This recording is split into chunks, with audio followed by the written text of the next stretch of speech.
அவங்களுக்கு வேற வழி தெரியலங்க அவங்க கல்யாண வாழ்க்கையை காப்பாத்திக்கிறதுக்கு. அதனாலதான் அவங்க இந்த மாதிரி ஒரு முடிவுக்கு வந்தாங்க. ஒரு பக்கம் மாமியார் கொடுமை, இன்னொரு பக்கம் நாத்தனார் தொல்லை. அவங்களும் என்னதான் பண்ணுவாங்க? எப்படியாச்சும் இந்த கல்யாண வாழ்க்கையை காப்பாத்திக்கிறதுக்காக தான் அவங்க இந்த மாதிரி செஞ்சாங்க. குமுதாவுக்கு அவங்க ஹஸ்பண்ட ரொம்ப பிடிக்கும். அதே மாதிரி அவங்க ஹஸ்பண்டும் குமுதாவை ரொம்பவே நேசிக்கிறாரு. இவருக்கு அவங்களுக்கு விவாகரத்து கொடுக்கணும்ன்ற விருப்பம் கொஞ்சம் கூட கிடையாது. ஆனா அவருக்கும் வேற வழி தெரியல. காதலிக்கிறப்ப எல்லாமே நல்லா தான் போய்கிட்டு இருக்கு. ஆனா கல்யாணம் பண்ணா மட்டும் ஏன் இந்த மாதிரிலாம் நடக்குது? இது என்ன கதைன்னு தானே பாக்குறீங்க. ஒரு கணவன் மனைவிக்கு இடையில நடக்கிற பிரச்சனைக்கு செய்வனன்றது முடிவாகாது. இததான் இந்த கதையை கேட்டு முடிச்சதுக்கு அப்புறம் நீங்களே புரிஞ்சுக்குவீங்க. சோ இந்த வீடியோவை ஸ்கிப் பண்ணாம பாருங்க.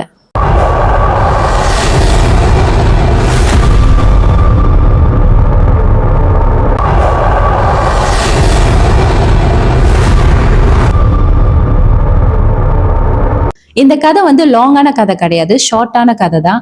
அவங்க எப்படி அந்த கதையை என்கிட்ட சொன்னாங்களோ நான் அதை அப்படியே தான் உங்ககிட்டயே சொல்ல போறேன். இந்த கதையில இந்த பெண்மணிக்கு நான் வச்ச பேர் குமுதா, பையனுக்கு நான் வச்ச பேர் மாறன். இவங்க ரெண்டு பேருமே காதலிச்சுதான் திருமணம் பண்ணாங்க. கிட்டத்தட்ட 7 வருஷ காதல். காலேஜ் படிக்கிறப்பவே இவங்க ரெண்டு பேரும் காதல் பண்ண ஆரம்பிச்சிட்டாங்க. அதுக்கப்புறம் படிச்சு முடிச்சு வேலை செஞ்சதுக்கு அப்புறம் தான் இவங்க கல்யாணம் பண்ணாங்க. அதுவும் வீட்டோட சம்மதத்தோட தான் கல்யாணம் பண்ணாங்க. இவங்க ரெண்டு பேரும் வீட்டு சைட்லயுமே எந்த ஒரு பிரச்சனையுமே இல்லை. இவங்க 7 வருஷம் காதலிக்கிறப்ப இவங்க மாமியாரும் சரி நாத்தனாவும் சரி நல்லாதான் இவங்களை பாத்துக்கிட்டாங்க. ஆனா கல்யாணம் பண்ணி வீட்டுக்கு 3வது மாசம் தான் இவங்க மாமியாரும் இவங்களோட நாத்தனாவும் இவங்க மேல நிறைய வன்மத்தை கொட்ட ஆரம்பிச்சாங்க. எதனாலன்னு அவங்களுக்கே தெரியல. சும்மா இவங்க கிட்ட சண்டை போடுறது, தொட்டதுக்கெல்லாம் குறை கண்டுபிடிக்கிறது, சின்ன விஷயமா இருந்தாலும் ஊதி பெருசாக்குறது, இந்த மாதிரி பிரச்சனை பெருசாவ இவங்களுக்கும் உங்க ஹஸ்பண்டுக்கும் நிறைய சண்டை வரவும் ஆரம்பிச்சிருச்சு. கல்யாணம் ஆகி கொஞ்சம் மாசத்துலயே இவங்களுக்குள்ள சரியான சண்டை வர இவங்களுக்கே பயம் வந்துருச்சு, இந்த கல்யாண வாழ்க்கை நிலைக்காம போயிருமோன்னு. ஏன்னா இவங்க பல கனவுகளோட இவரை நம்பி அந்த வீட்டுக்குள்ள வந்திருக்காங்க. ஆனா கடைசியில அங்க அவங்க மாமியாரும் அவங்க நாத்தனாவும் பண்ற கொடுமைனால இவங்களுக்கு அவரு கூட வாழ முடியாம போயிருமோன்ற பயம் இவங்களுக்கு கொஞ்சம் அதிகமாக கிளம்பினுச்சு. கல்யாணம் ஆகி கொஞ்சம் மாசத்திலே ஏன் இவ்வளவு பிரச்சனை நடக்குது, எதுக்காக இந்த மாதிரிலாம் இவங்க பண்றாங்க, நம்ம வீட்டுல இருக்கிறனால தானே ஏதாவது ஒரு குத்தம் குறைன்னு கண்டுபிடிச்சிட்டு இருக்காங்க. ஒருவேளை வேலைக்கு போயிட்டா இவங்க அந்த மாதிரி யோசிச்சுதான் வேலைக்கு போகவும் ஆரம்பிச்சாங்க. ஆனா வேலைக்கு போயிட்டு வீட்டுக்கு வந்தாலும் அப்ப இருக்கிற சண்டையை விட இப்ப கொஞ்சம் அதிகமாவே நடக்க ஆரம்பிச்சது. வீட்டு வேலை செய்யறதுல, துணி துவைக்கிறதுல, இது பண்றதுல, அது பண்றதுல, இல்ல எல்லா வேலையும் செஞ்சு வச்சுட்டு போனா கூட அதுலயே ஏதாச்சும் ஒரு குறைய கண்டுபிடிச்சு அவங்க ஹஸ்பண்ட் கிட்ட ஏதாவது போட்டு கொடுத்து இவங்களுக்கு அவங்களுக்கும் சண்டை மூட்டி விட்டுருவாங்க. ஒரு சமயம் தாங்க முடியாம குமுதாவுக்கே தோணும், இந்த கல்யாண வாழ்க்கையில நம்ம கொஞ்சம் அவசரப்பட்டுட்டோமோ, நம்ம தவறான ஒருத்தரை சூஸ் பண்ணிட்டோமோன்னு அப்பப்ப சண்டை போடுறப்பலாம் இவங்களுக்கு அந்த யோசனை வந்துடும். இப்ப இந்த கதையை பார்த்துட்டு இருக்கிறவங்க கண்டிப்பா ஒரு விஷயத்த பத்தி யோசிச்சிருப்பீங்க. ஏன் அவங்க ஹஸ்பண்ட் அவங்க அம்மா பேச்சு அவங்க தங்கச்சி பேச்சை தான் அதிகமா கேட்கறாங்க, ஒய்ஃப் பேச்சை கேட்க மாட்டேங்கிறாங்க, எப்ப பாரு இவங்க பேச்சை கேட்டுட்டு வந்துதான் இவங்க கிட்ட சண்டை போடுறாங்கன்னு. என்னன்னா இவங்க அவ்வளவு அழகா டிராமா ஆடிடுவாங்க. அந்த சிச்சுவேஷன் அந்த மாதிரி அமைஞ்சிரும். அதனாலே ஒய்ஃப் மேலதான் எப்போதுமே அவருக்கு தவறான ஒரு கண்ணோட்டம் வந்துகிட்டே இருக்கும். சோ இவங்க சொல்றதுக்கும் அந்த சிச்சுவேஷன் இவங்க கிரியேட் பண்றதும் கரெக்டா அமைஞ்சிரும். அதனாலதான் இவர் அவங்க ஒய்ஃப் சொல்றதை கேட்கவும் மாட்டாரு, அவங்க அம்மாவும் தங்கச்சி சொல்றதை கேட்டுட்டு சண்டை போடுறது.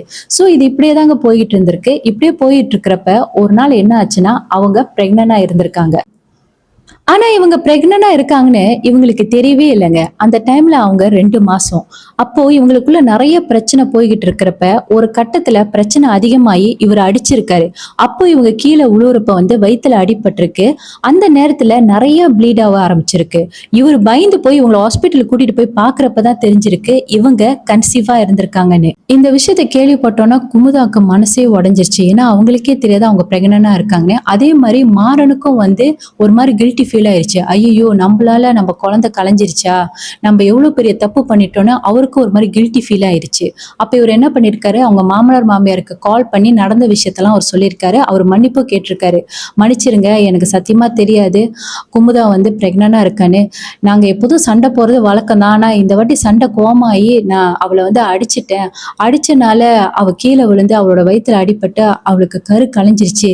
எனக்கு அவ மாசமா இருக்கான்னு எனக்கு சத்தியமா தெரியாது மாமா. ஹாஸ்பிட்டலுக்கு கூட்டிட்டு என்ன ஏதுன்னு பாக்குறப்பதான் தெரிஞ்சது அவ பிரெக்னண்டா இருந்திருக்கான்னு.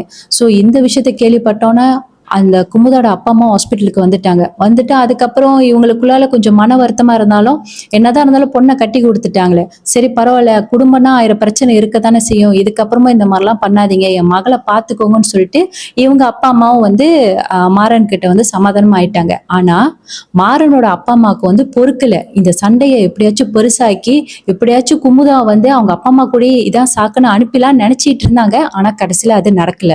ஆனா குமுதாவுக்கு அந்த டைம்ல அவங்க ஹஸ்பண்ட மன்னிக்கணும், திரும்பவும் நம்ம அந்த வீட்டுக்கு போகணும்னு அவங்களுக்கு தோணல. ஆனா அவங்க அப்பா அம்மா தான் அவங்க கிட்ட பேசி சமாதானப்படுத்தி திரும்பவும் அவங்க ஹஸ்பண்டோட அவங்க வீட்டுக்கு அனுப்பி வச்சாங்க.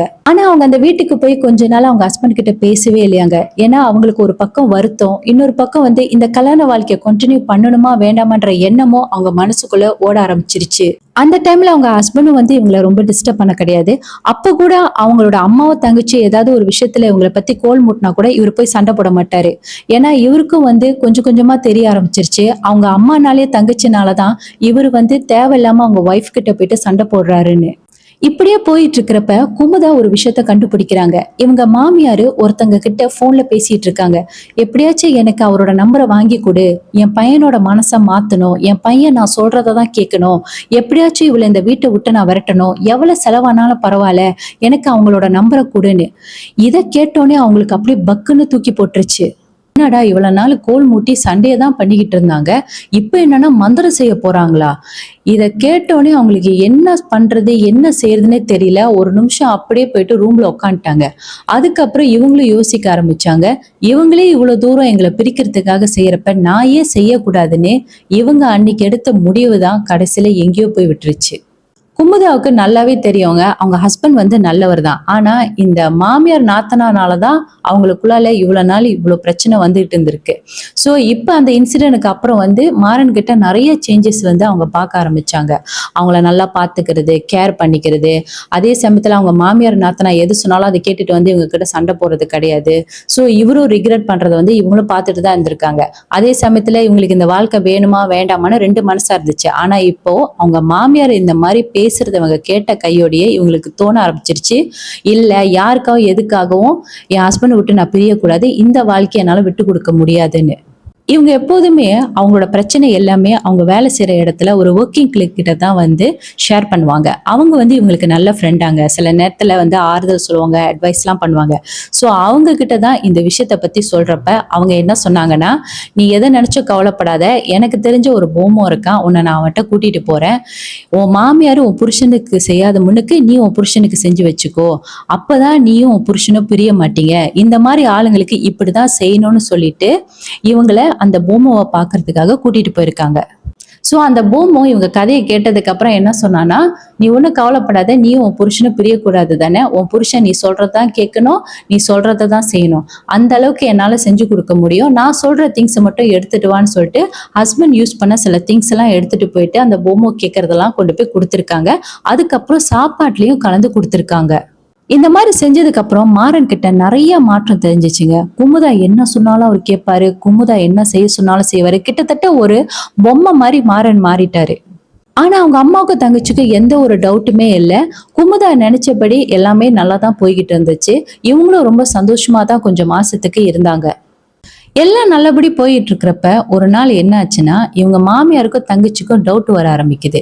ஏன்னா எப்படி இருந்தாலும் அவங்க பெத்த பிள்ளைய பத்தி அவங்களுக்கு தெரியாதா, இவன் என்ன மந்திரிச்சு விட்ட கோழி மாதிரியே இருக்கான்னு சொல்லிட்டு இவங்க வேற இடத்துல போய் பார்க்க ஆரம்பிச்சிருக்காங்க. அங்க போய் பார்த்த இடத்துல சொல்லியிருக்காங்க இவங்க அவங்க ஹஸ்பண்டுக்கு செய்வனை செஞ்சிருக்காங்கன்னு. இவங்க அதை கேட்டோன்னே அதிர்ச்சி ஆயிட்டாங்க. என்னது, இவ என் மகனுக்கு செய்வனை செஞ்சிருக்காளான்னு. இவங்க மாமியாருக்கு இந்த விஷயத்த கேள்விப்பட்டோன்னா சரியான ஆத்திரம். அப்ப இவங்க என்ன பண்ணிருக்காங்க, குமுதோட அப்பா அம்மாவுக்கு கால் பண்ணி வர சொல்லியிருக்காங்க. இவங்க பையனையும் வர சொல்லியிருக்காங்க. அப்புறம் இவங்க வீட்டு சைட்ல இருக்கிற சொந்தக்காரங்களையும் கிளம்பி வர சொல்லியிருக்காங்க. கிட்டத்தட்ட அன்னைக்கு அந்த வீட்டுல ஒரு 20 பேர்கிட்ட இருப்பாங்கன்னு வச்சுக்கோங்களேன். எல்லாரும் சுத்தி இருக்கிறாங்க. இவங்க குமுதாவை கேள்வி கேட்கறாங்க, நீ இந்த மாதிரி செஞ்சியா, இந்த மாதிரி பண்ணியா கேட்டதுக்கு இவங்க ஆரம்பத்துல இல்லதான் சொன்னாங்க. நீ போய் சொல்லாத, இப்ப நீ மாசமா இருக்க, உன் வயித்துல குழந்தை இருக்கு, இந்த குழந்தை மேல சத்தியம் பண்ணி சொல்லுன்னு சொல்றப்ப அவங்களால எதுவுமே பேச முடியல. ஏன்னா அந்த டைம்ல குமுதா 5 மாசம் பிரெக்னென்ட். வயித்துல குழந்தைய வச்சுக்கிட்டு எப்படிங்க பொய் சத்தியம் பண்றது? சோ அவங்களுக்கும் வந்து வேற வழி தெரியல. அதனால உண்மைய சொல்லிட்டு, எதனால இப்படி செஞ்சேன்னு சொல்லிட்டு காரணத்தையும் சொன்னாங்க. ஆனா அங்க இருக்கிறவங்க யாருமே அந்த காரணத்த வந்து ஏத்துக்கிறதுக்கு தயாரா இல்ல. அதுக்கப்புறம் இவங்க குடும்பத்துக்கும், அவங்க குடும்பத்துக்கும் சரியான பிரச்சனை. இவங்களும் வேற வழி தெரியாம எல்லார் கால்லயும் விழுந்து மன்னிப்பு கேட்டாங்க. அவங்க புருஷன் கால்லயும் விழுந்தாங்க. ஆனா அவங்க புருஷன் அவங்கள ஏத்துக்கவே இல்ல. இப்போ அவங்க 2 பேரும் பிரிஞ்சுட்டாங்க. விவாகரத்து ஆயிருச்சு. தன்னோட வாழ்க்கைய காப்பாத்திக்கிறதுக்காக அவங்க இப்படி செஞ்சாங்க. கடைசியில அதுவே அவங்களுக்கு வினையில வந்து முடிஞ்சிருச்சு. இப்ப பாருங்க, அவங்க மாமியார், நாத்தனார் நெனச்சது வந்து நடந்துருச்சு. எப்படியாச்சும் இவங்கள பிரிக்கணும்னு நெனச்சாங்க. அது கரெக்ட்டா நடந்துருச்சு. ஏன்னா இவங்க செஞ்ச அந்த சின்ன தவறு. கடைசியில அது அவங்களுக்கே பெரிய விஷயமா வந்து விளைவிச்சிருச்சு. என்ன பொறுத்தவரைக்கும் கேட்டீங்கன்னா, செய்வனன்றது வந்து எல்லாத்துக்குமே சொல்யூஷன் கிடையாது. செய்வனையில காலடி எடுத்து வச்சவங்க யாருமே நல்லா வாழ்ந்ததா சரித்திரமே இல்ல. இந்த பதிவ பார்த்துட்டு இருக்கிறவங்க, உங்க வாழ்க்கையிலயும் நீங்களும் பல பிரச்சனைய ஃபேஸ் பண்ணிட்டு இருக்கலாம். உங்க கல்யாண வாழ்க்கையில. ஆனா, தயவு செஞ்சு இவங்க செய்த அதே தவற நீங்க செய்யாதீங்க. இதுக்காக தான் அவங்க இந்த பதிவ செய்ய சொல்லி என்கிட்ட கேட்டுக்கிட்டாங்க.